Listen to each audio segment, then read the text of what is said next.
Deaf cinema is basically telling a story through a deaf lens or through the deaf perspective. Editing from a deaf perspective or the rhythm of a deaf person or a signer or someone who is immersed in the deaf culture from their perspective and writing the story from that deaf lens. So once you meet that criteria, that's deaf cinema. So when you say yes, yes, yes, you've got that, then you have a greater appreciation of deaf culture, some of the quirks, some of the things that they cherish, and so forth.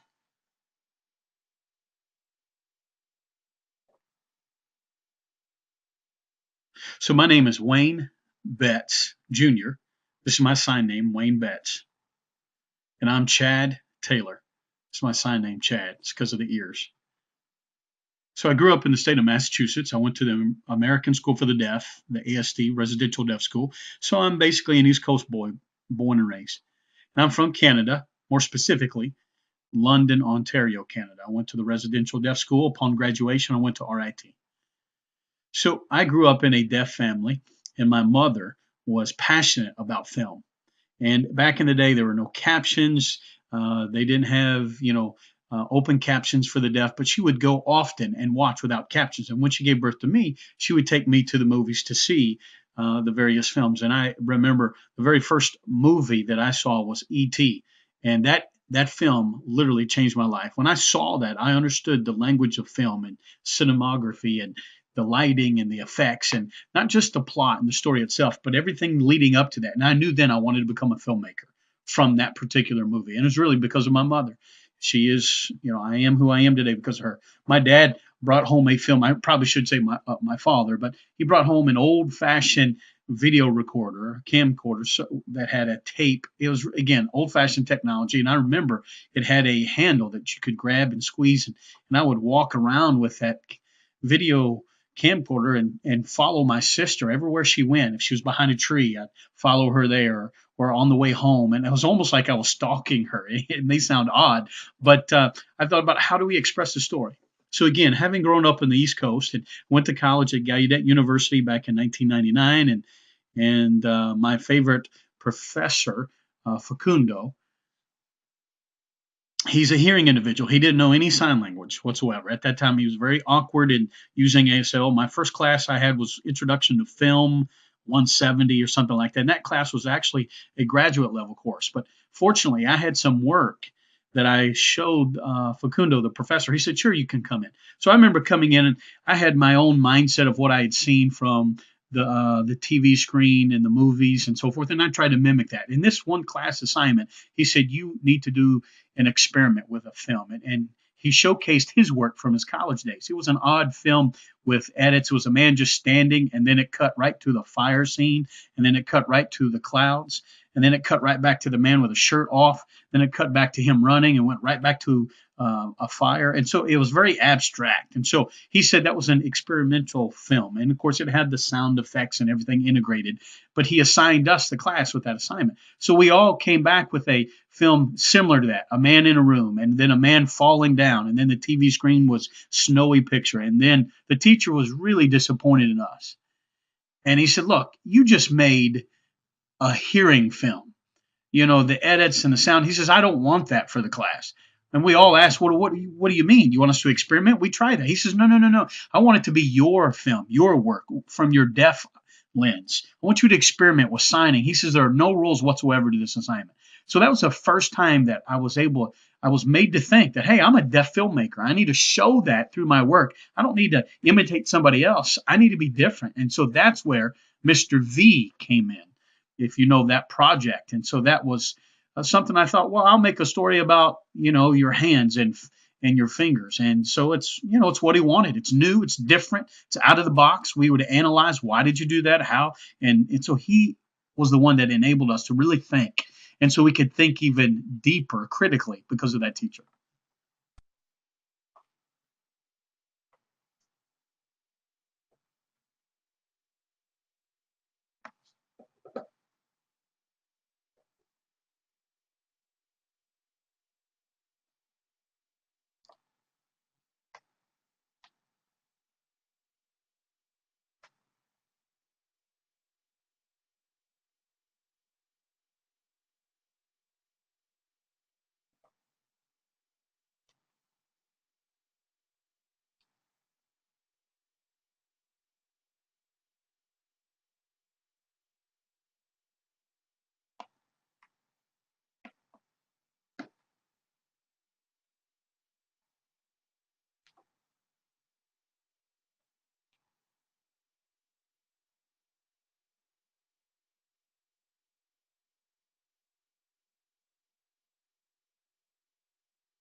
So you'll notice that you've got rhythm.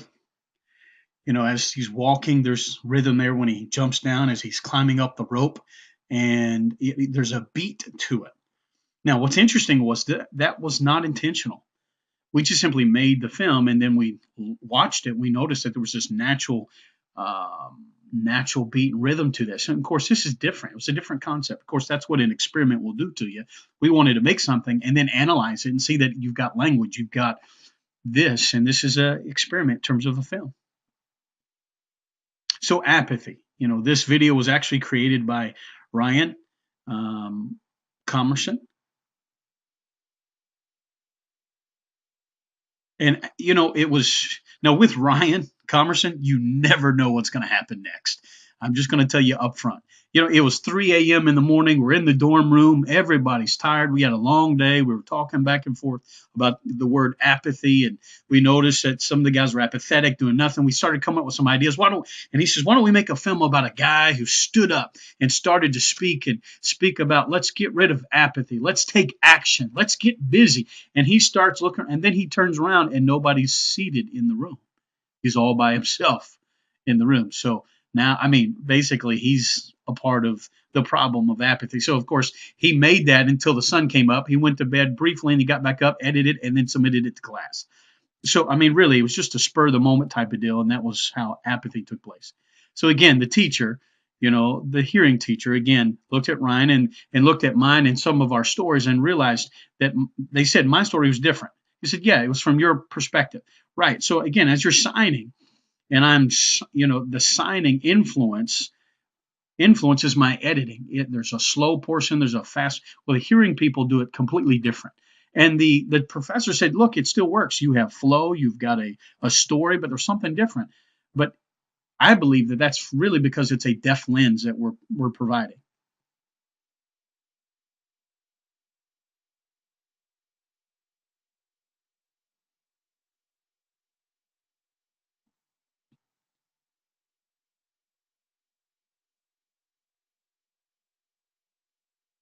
So Vital Signs, how that all started was PBS, History Through the Deaf Eyes. They actually reached out and contacted us and said, we'll give you a budget, make a short, again, experimental film.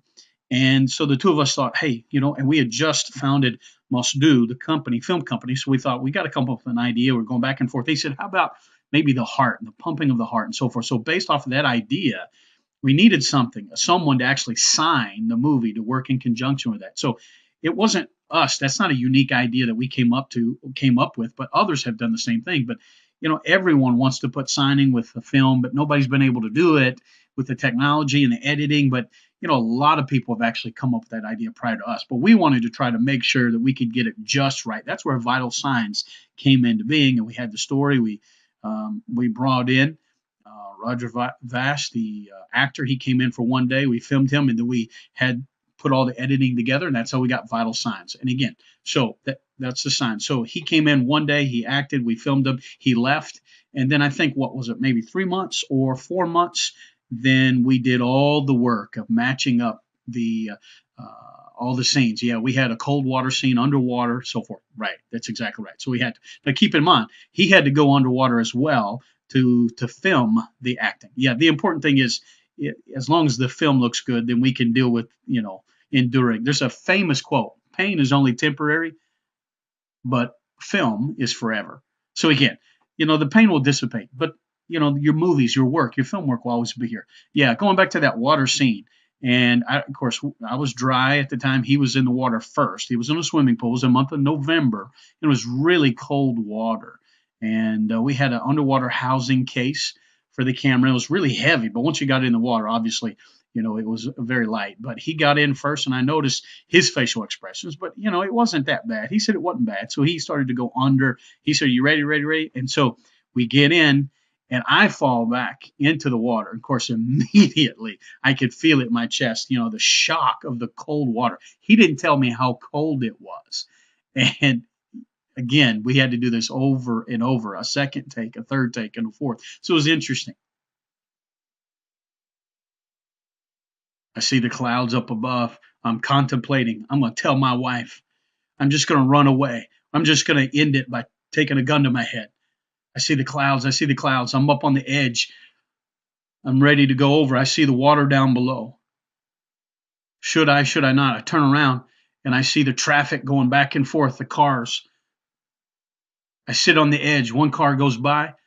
I just decide to end it and lean back, begin to fall back as the sky gets further and further away, land in the water, and the bubbles are everywhere. And I slowly begin to drown and black out.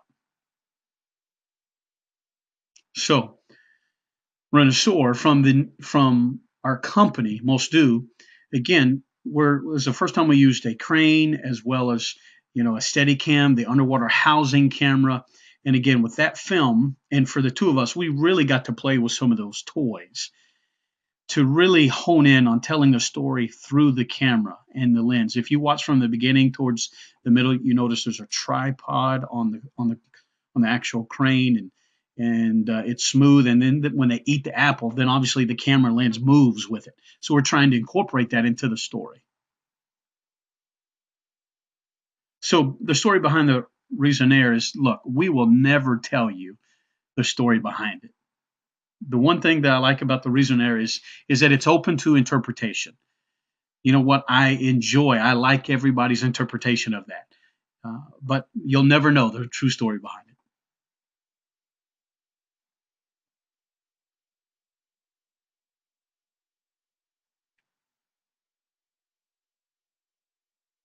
So there's three different films we did. One was 2,700 Miles Away with the tent, and then the other one was A Cyclist. You must not quit. You must not quit. That was after the tent city, and then they came back in October. And then we thought after those two, we needed one more. I need one more to really show that, because there was apparently a stalemate between both sides of the protest. And we just needed something to help us get over the edge. We thought, well, what could we do? We started to brainstorm with different ideas. And finally, we came to this thought, let's just keep it real. So we got in touch with Brigitta Bourne, and she used to be a part of the first Gallaudet protest. And then now it was her son. And so we got in touch with her, and she said, sure, that's fine. So we had an interview with the son, and he was asking questions and just kind of peppered him with a series of questions. And sure enough, just keeping it real. He'll just certainly elaborate. Correct. Yeah. The first two was really kind of staged acting. Let's inspire. But what was the real message? What's the purpose of the protest at Gallaudet? What are the stakes involved? We never really mentioned that in the first and the second film. With the third one, you could see it. It's our future with Gideon.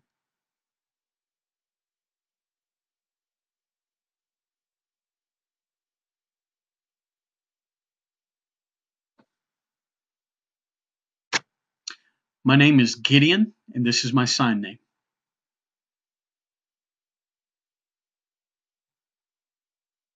I'm 8, and I'll soon be 9 next week on October the 25th.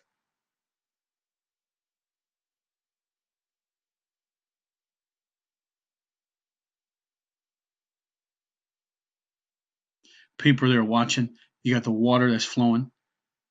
Everybody's cheering. You see the green light. It turns, and I'm holding on. And of course, we're going across the water. We're bouncing. I'm way up in the air, and I land back and go down under the water, submerge, and come back up, and I'm bouncing again on the jet ski.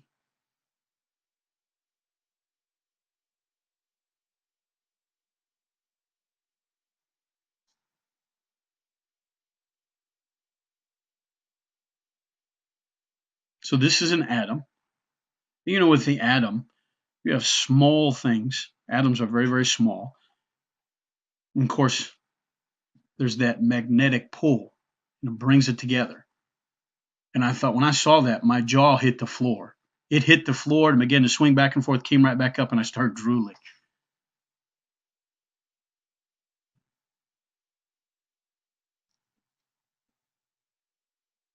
This is my sister.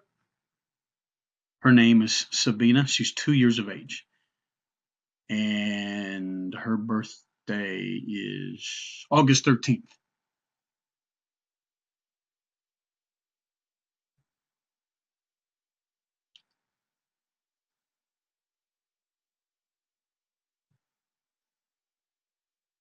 Well, Gallaudet, of course.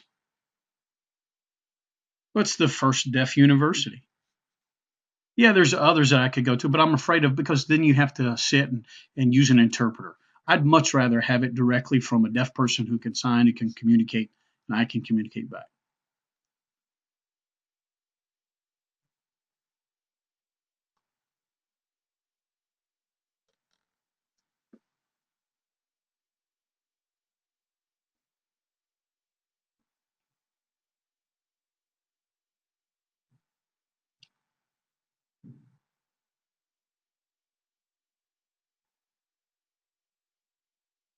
So here's a bright young boy, and sure, the interview was real. None of it was rehearsed. We didn't say, you need to say this, you need to say Gallaudet. We sat down, we had no idea what he was going to say, where he was going to go. And it ended up, he said to me, I want to go to Gallaudet. I don't want to have to use interpreters.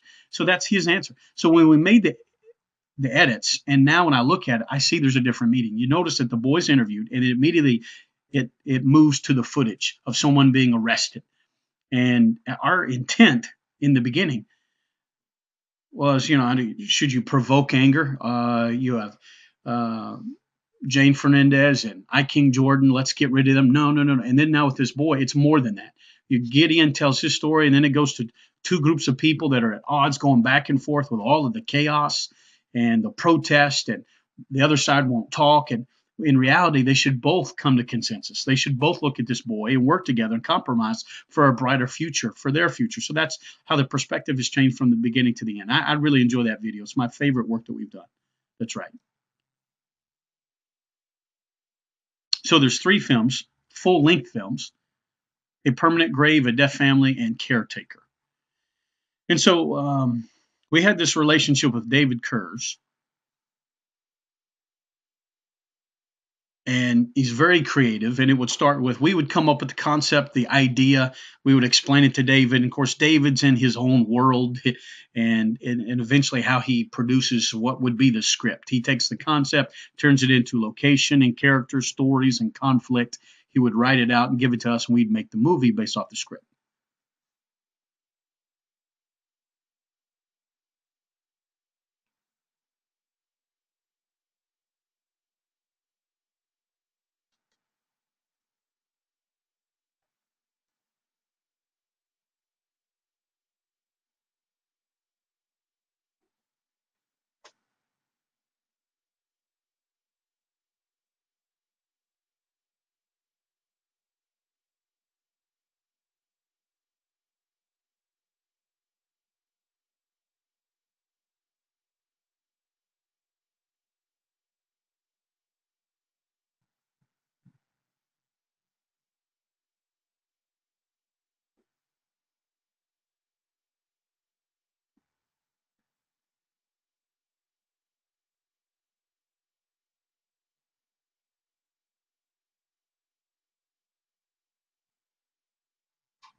So really, we have a great team. David is one of many tremendous team members that we've got.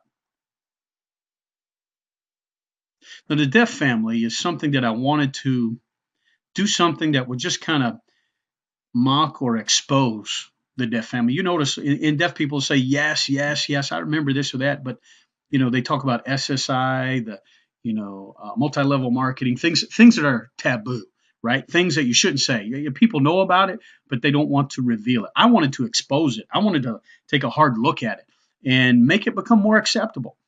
Personally, again, I wanted to expose it. I wanted to look at the political aspect of all this. People are hesitant and afraid. I said, no, look, let's throw caution to the wind. If it creates anger, that's fine. Let's talk about it. After you come to acceptance, then you can change for the better. But there's a lot of the avoiding of that taboo. And now, again, comedy is a safe place to really make fun of something or make fun of yourself. Again, when you touch on those taboo items, comedy gives you license to do that. That's right. So one of the things is people did actually object about that film, Deaf Family, and most often or not, their concerns are, look, the people out in society will see that, and you've got to be really careful. Keep it in our deaf community. Well, of course, that's why it's taboo. And they'll say, well, let's not talk about it. Well, you know what? It's always here. Let's show it. Let's expose it. Let's analyze it. Let's accept it. Once you accept it, then the taboo goes away. Again, generations change and new things will come up where they'll say, I don't want to talk about this. I don't want to touch on that. And somebody will expose it through art, right? Artwork, painting, or writing, or whatever medium it may be. They'll always expose something that is considered taboo. So, art typically is the medium to expose things like that. And film is one of those avenues. So, deaf cinema. I remember watching Dracula when I was younger, and I guess I was in is it in 1999 when I was at Gallaudet University, and I saw one of the teachers that I had, Facundo, had said, "Let's take this hearing film. Let's not, mimic it, but let's take your deaf version." And again, the production quality of Dracula, let's superimpose our work on the hearing film structure and so forth. Let's keep it there. You still have Dracula that's signing and everybody else is signing, but in real life, you don't really have that. That doesn't take place in the real world.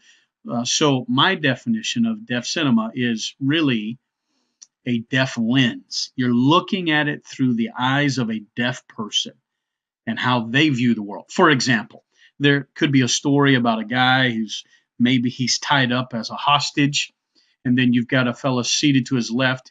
He's the hitman. He's got the gun. He's asking questions. The hitman is hearing. The hostage is deaf. He doesn't understand what's going on. So now, if I'm telling the story about this hitman trying to communicate with the deaf guy, he's speaking and he says, "Hey, somebody interpret for me. I don't understand. I can't sign." So that's the hearing perspective or lens.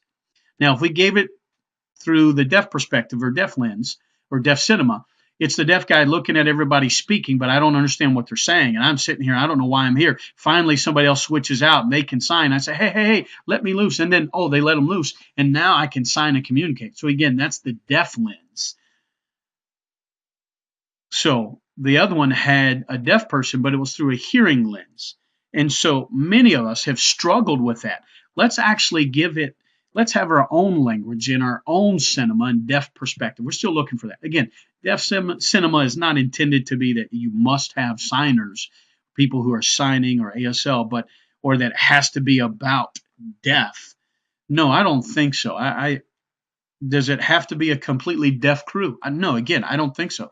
Deaf cinema really means a story is told through the deaf lens, through the eye of a deaf individual, and then you edit it from the feeling of a deaf person and the rhythm and the rhyme, and you tell it through a deaf person's perspective or a signer's perspective or somebody who's immersed in that culture. You write a story from a deaf person's perspective. Once you meet that criteria, that's deaf cinema. And again, a deaf person, they have the hearing lens, the music and the lyrics, and right, just like he said, you superimpose your work on the hearing person's. We've got to break that mold and separate and just be yourself. And also, again, technology that is utilized in deaf cinema. The technology is amazing. Back in the day, you would have to record from the front, and they would sign. If you signed off camera, you had to start all over. And it was only the front and just the upper torso area. But no, it doesn't have to be. You can sign and record from the side or the back. You can experiment from all different angles. I mean, and then you could understand and just progress in that manner, 360-degree angle, and move the camera around. For example, as I saw him signing to you, I should not be able to understand him because I was looking at him from the side, but I could understand him. Right. So you'd have to sign directly. But no, you don't. So that's an example.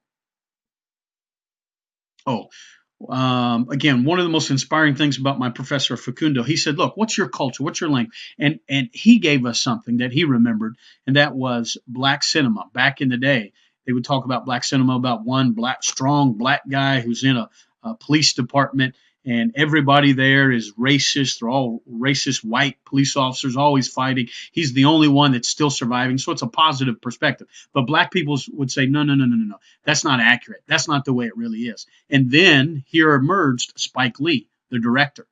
And of course, he's telling stories from the perspective in New York City in the hood with all the brothers with their hats on sideways and they got their boom box, and the people are just, society may not like them, whatever. They'd say, "Hey, yo, what's up, bro? What's up, dog?" And so people didn't understand that. It was new. And people thought, oh, that was fascinating. That was their culture. That was their black lens. So hopefully in the future, just like my mom took me to see a movie, and it didn't have captions, and you saw all the lighting and the effects. Hopefully, I want to see a deaf cinema, deaf film where a family will take their deaf son, a mother will take their deaf son in a long line where hopefully it'll be sold out. People will get tickets, go in one of the largest movie palaces there in New York City, and it's a deaf movie that they're watching. And it's on par to anything that Hollywood would produce, so that young deaf boy could see the characters. It's not about signing or deafness, but the characters and how he navigates through everything and then sees the credits. That is a dream that we have for the future for deaf cinema.